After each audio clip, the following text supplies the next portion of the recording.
She called me at 6 in the morning. I had not heard my ex-wife's voice in almost 2 years. "Noah is sick," she said. I sat up in bed and did not say anything for a moment. Noah, my son. I had not seen him since the previous Thanksgiving, when he sat across the table from me at a diner off Route 30 and barely touched his food. He was 16 then. Quiet. Thin, in a way I told myself was just teenage boys growing too fast. I told myself a lot of things back then. "How sick?" I asked. She told me. "Leukemia. Acute lymphoblastic leukemia." The doctors in Columbus had confirmed it 3 weeks earlier, and she was only calling me now. 3 weeks. I sat on the edge of my bed in my apartment in Dayton and stared at the carpet and did not say a single word for a long time. "Robert. Are you still there?" "I'm here," I said. "I want to go back a little. Not far. Just far enough so you understand what the last 4 years had looked like before that phone call. Diane and I had been married for 19 years. We met when I was 38 and she was 32. I was teaching high school history in Springfield at the time. She was a dental hygienist. We had 2 children together, or so I believed. Hannah came first, in the 2nd year of our marriage. Noah came 3 years later. I coached his Little League teams. I helped him build a model of the solar system for a 6th grade science project that took us 2 full weekends. I read to both of them every night until they were old enough to be embarrassed by it. The marriage started coming apart slowly and then all at once, the way those things tend to go. By the time I understood what was happening, it was already too late. Diane told me she wanted a divorce in January. By March, she had a lawyer. By the following September, a judge in Franklin County had signed off on a custody arrangement that gave her primary custody and gave me every other weekend plus alternating holidays. Hannah was 17 by then and mostly living her own life. Noah was 13 and did not fully understand why his father was suddenly sleeping in an apartment 40 minutes away. I did not fight the custody arrangement as hard as I should have. My lawyer told me to push back. I told him to let it go. I thought being agreeable would make the transition easier for the children. I was wrong about that. Diane used my agreeableness as an opening, and over the following 18 months, she slowly reduced my contact with Noah, canceled visits with excuses, told him I was too busy to come. I found out later what she was telling him, and I still have not fully processed it. She told my son that I had chosen my new life over him. She told a 13-year-old boy that his father did not want to be there. By the time Noah was 15, he had stopped returning my calls most of the time. When I did see him, he was polite in the careful, distant way that children are polite to people they do not quite trust. I kept showing up anyway. Every other weekend, I drove to Columbus and sat in the parking lot of whatever activity he had and waited for the 10 or 15 minutes he would give me before disappearing back into his mother's house. I am 62 years old. I retired from teaching 4 years ago. I live alone. I have a daughter who calls me on birthdays and a son who had stopped calling me at all. And then leukemia. I drove to Columbus that same morning. Diane was not happy to see me at the hospital, but she did not turn me away. I think she was scared enough that she needed another adult in the room. Noah was in bed when I walked into his room. He looked thinner than I remembered, and there was something in his eyes, a kind of tired bewilderment, that made my chest hurt in a way I could not have described then and cannot describe now. He looked at me and said, "Dad," just that one word. I had to look away for a second. He had been diagnosed 3 weeks earlier, as I said. The treatment plan was already underway. Chemotherapy first. But the oncologist, a woman named Dr. Patricia Ellison, had already begun the conversation about a bone marrow transplant. Noah's particular presentation of the disease made a transplant likely necessary. They had tested Hannah first. Hannah was 20 now, living in an apartment in Cincinnati, and she had driven up to Columbus the day after the diagnosis. She was tested and the results came back within a week. She was not a match. I remember sitting with Noah in his hospital room when Dr. Ellison explained the next steps. They would search the National Registry. They would test other relatives on both sides. And they would test me. "Of course," I said. "Test me, whatever you need. Noah looked at me from his bed. He had an IV in his left hand, and his hospital gown was too big, and he looked for just a moment exactly like the 7-year-old who used to fall asleep on the couch during football games with his head on my leg. "You'd do that?" he said. I looked at him. "There is nothing I would not do," I said. "You understand me?" "Nothing." He nodded slowly and turned toward the window. I could not tell what he was thinking. I am not sure he could either. I was tested that same afternoon. Blood draw, cheek swab, the standard battery. Dr. Ellison told me results would take between 5 and 10 days. I drove back to Dayton and waited. Those 10 days were the longest of my life. Longer than the divorce.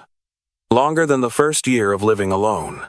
I am not a religious man, but I prayed more in those 10 days than I had in the previous 30 years combined. I called the hospital twice to ask if there were any updates. Both times, a very patient nurse told me they would contact me when results were ready. On the 9th day, Dr. Ellison called me herself. She asked if I could come to Columbus. Not a phone call, she said. She wanted to meet in person. I knew, the way you know things before anyone tells you, that something was wrong. Not wrong in the way of a poor match. Wrong in some other way I could not name yet. I drove to Columbus the next morning. Diane was there when I arrived. She was sitting in a chair in Dr. Ellison's office with her coat still on and her hands folded in her lap, and she did not look at me when I walked in. Dr. Ellison was at her desk. There was another doctor I had not seen before standing near the window, a tall man in his 50s who introduced himself as the department chief. I remember thinking it was strange that the department chief was in the room. I remember wondering why there needed to be 2 doctors for a conversation about a bone marrow match. I sat down. Dr. Ellison opened a folder on her desk and looked at it for a moment before she looked at me. "Mr. Garner," she said, "I want to start by saying that what I am about to tell you does not change the path forward for Noah's treatment. I want you to hear that first. He has options and we are pursuing all of them." "Okay," I said. "The compatibility testing for bone marrow donation involves a detailed analysis of your HLA markers," she said. "Human leukocyte antigens. These are highly specific genetic indicators that determine whether a donor and recipient are a match." She paused. "When we ran your results alongside Noah's, we ran them twice because the first result was unexpected. Then we ran them a third time. The other doctor had not moved from the window. Diane was still looking at her hands. "Mr. Garner, doctor," Ellison said, "based on the genetic analysis we have conducted, it is not biologically possible for you to be Noah's father." I heard the words. I understood each one individually, but for several seconds they did not assemble themselves into meaning. "What?" I said. It was not a question. It came out flat, a single syllable. "I'm sorry," she said. "I know this is—" "Run it again?" I said. "We ran it 3 times," she said gently. "The results are definitive. The genetic markers are clear." I looked at Diane. She was still looking at her hands. "Diane," I said. She did not respond. "Diane." My voice was different the second time, not louder. Something else. Something that had been dormant for a long time coming to the surface. She finally looked up at me.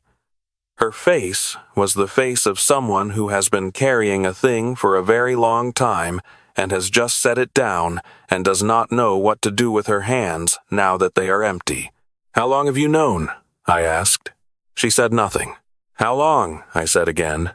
"I wasn't sure," she said quietly. "At first I wasn't sure. But you became sure." She closed her eyes. "Yes. I want to tell you that I stood up and walked out of that room with dignity. I want to tell you I was calm. I was not calm.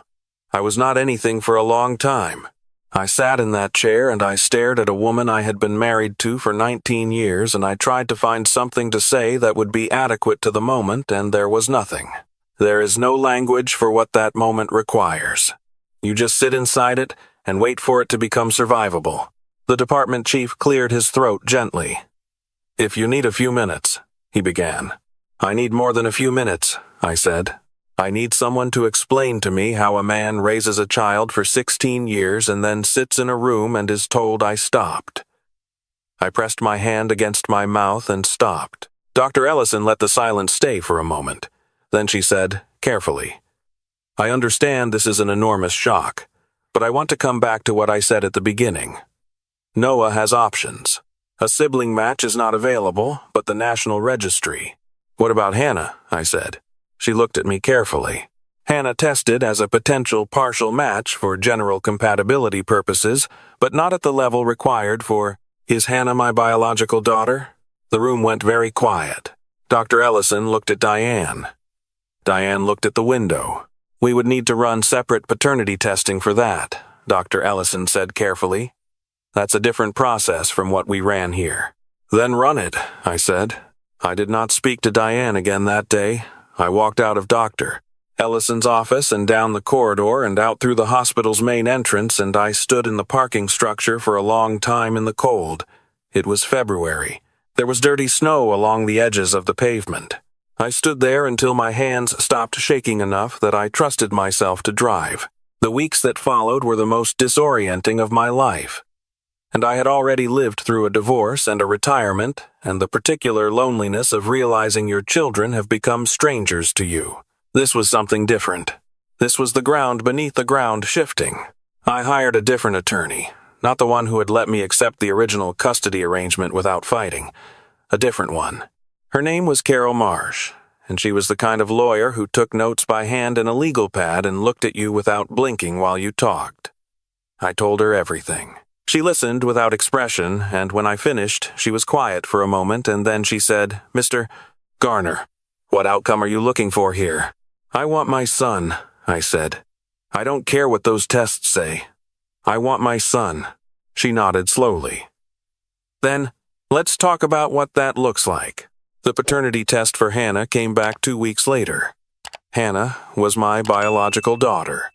Whatever had happened with Diane, whatever the full shape of the deception was, Hannah was mine. I do not know how I felt about that exactly. Relief? Yes. But something more complicated underneath it. Because it meant the deception was specific. It meant there was a decision, at some point, about which truth to carry and which to hide. I drove to Columbus and sat with Hannah in a coffee shop near her apartment. She was 20 years old, and she had her mother's dark hair, and she looked at me across the table with an expression I recognized as fear. I don't know everything, she said immediately. I want you to know that. I didn't know about Noah. I believe you, I said. Mom told me about a year ago, she said. She stopped. About the other person. But she said you knew. She said it had been worked out years ago and everyone had agreed. I looked at my coffee. No, I said. No one agreed to anything. Hannah put her hand on the table between us but did not reach for me. She was waiting to see how much permission there was for comfort. I put my hand over hers. This is not your fault, I said. None of this is yours. She exhaled very slowly. What happens now? I'm going to find out who Noah's biological father is, I said. And I'm going to make sure that whoever he is, he has no more right to Noah than I choose to give him. Because I am Noah's father. I have been his father for 16 years. That is not something a blood test can undo. His name was Gary Pellman. He had been a friend of mine. That was the part that took the longest to absorb, not an acquaintance, not someone on the periphery. A man I had eaten dinner with, watched football with, helped move furniture for when he bought his house in Westerville. He had been at my children's birthday parties. He had shaken my hand at my retirement party. Diane had ended the affair, she told my attorney in the deposition, before Noah was born.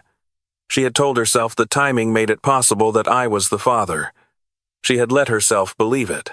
And then, as Noah grew and certain things became clearer, she had simply kept choosing not to say anything. Every year, the silence became more load-bearing. Every year, it became more impossible to remove. Gary denied everything initially. Then the DNA results were processed in the legal proceeding, and he stopped denying it. I never confronted him directly. My attorney advised against it, and I think she was right. There was nothing he could say to me that I needed to hear. What I needed was not from him. What I needed was 45 minutes in a hospital room with my son. Noah found out the truth in March, about 6 weeks after I had. Dr. Ellison had recommended a family counselor, a man named Dr. Warren, who worked primarily with families navigating medical crises, and he was present when Diane and I told Noah together. I remember Noah's face going through 4 or 5 different expressions in about 10 seconds. Confusion first, then a strange, focusing attention. Then something that looked almost like anger but was pointed inward. Then a long, closed stillness. He looked at me across the room. "Did you know?" he asked. "Before the test?" "No," I said. I never knew.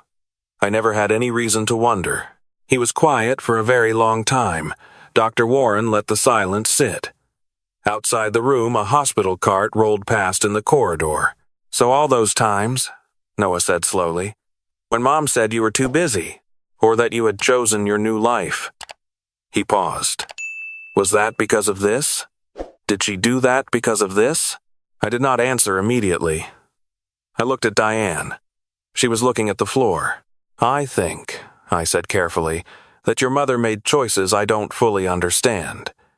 And I think she will have to answer for those choices to you herself when you're ready to have that conversation." I paused.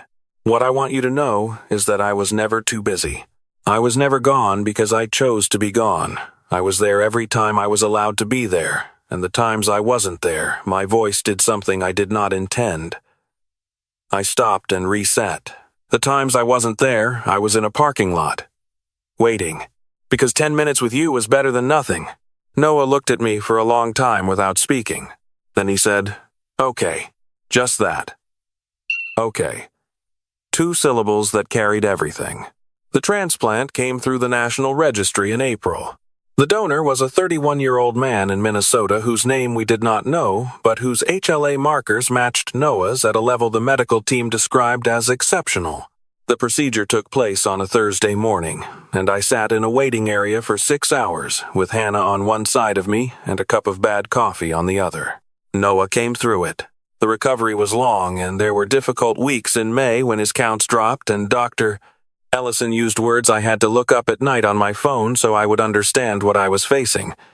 But he came through those weeks too. By June, he was walking the hospital corridors. By July, he was home. The legal proceedings took most of the year. Carol Marsh was thorough and precise, and she did not let a single thing go unaddressed. The original custody arrangement was revisited in light of the documented parental alienation. Diane's attorney argued for the status quo. The judge, a quiet man in his 60s who had listened to 4 days of testimony without showing much of anything on his face, ruled that Noah would have the right to determine his own living arrangements, given that he would turn 17 in the fall and had expressed clear preferences. Noah chose to spend the school year with Diane and summers and school breaks with me. It was not what I had asked for. It was what he had chosen. There is a difference. Gary Pellman was required by the court to submit to paternity establishment proceedings. He now pays child support to Diane, money that she has no legal standing to refuse. He has made no effort to contact Noah, and Noah has expressed no interest in contact with him. That may change as he gets older. It may not. That is Noah's decision to make, not mine. I understand now that I spent years performing a version of acceptance that was not actually acceptance. I told myself I was being peaceful. I was being passive. There is a man who does not make waves, and there is a man who has simply stopped believing his presence matters enough to fight for. I was the second kind of man for a long time. I am trying to be something else now. Noah called me on a Tuesday night in September, 2 weeks after the school year started. He had been back at his high school for the first time since January, and the adjustment had been harder than anyone expected. He was not calling about that, though. He called to tell me about a history class. His teacher had assigned a unit on the civil rights movement, and they were reading primary sources, letters, and testimonies, things people had written in their own voices about what it had cost them to stand in certain places and refuse to move. Noah said he had been reading one letter in particular, a man writing to his son from a jail cell in Birmingham in 1963, and he had thought about me. He wrote that being a father is not about what you pass down in blood, Noah told me. It's about what you pass down in presence. I was sitting at my kitchen table. The window above the sink showed the parking lot of my apartment complex, and beyond it, the lights of a gas station on the corner. I had lived in this apartment for 4 years and had spent much of that time feeling like I was waiting for my real life to resume. That's a good way to put it, I said. I've been thinking, he said, about those years, when I thought you didn't want to be around. Noah, let me finish, he said. He had his mother's habit of saying that, let me finish. It used to irritate me. Now it just sounded like him. I've been thinking about it, and I know it wasn't your fault. I know that now. But I also think... He paused. I think I want to know more about that time, the years when I was little, before everything. I don't really have a lot of memories that are just us. I have plenty, I said. Then tell me, he said. Next time I see you, tell me everything you remember. I will be 63 in December. I have a daughter who lives in Cincinnati and calls me more often than she used to. I have a son who is in remission and who has his whole life ahead of him, and who called me on a Tuesday night to ask me to tell him stories. I have an apartment in Dayton that is too small, and a truck that needs new tires, and a doctor who tells me my blood pressure is on the high side and I should probably take a daily walk.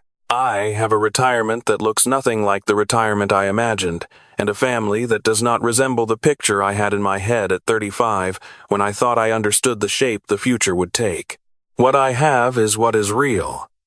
What I had was what I believed. Those two things are different, and I spent a long time confusing them. If you are watching this and you are a father who has been told he is not wanted, who has been pushed to the margins of his children's lives by someone who had their own reasons for keeping you there, I am not going to tell you it gets easier immediately. I am not going to tell you that the moment of truth arrives on a schedule, or that justice comes quickly, or that the distance between you and your children closes all at once. It does not. It closes in increments, in phone calls that last longer than the last one, in a son who asks you to tell him what he does not remember.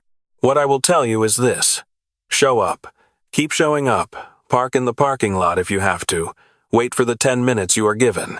Let those 10 minutes be enough, until they are not the most you are allowed anymore.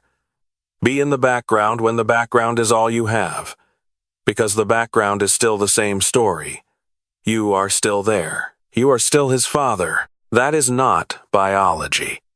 Biology is just a starting point. What you do after the starting point, that is the whole thing. That is all of it. I will see you in the next one.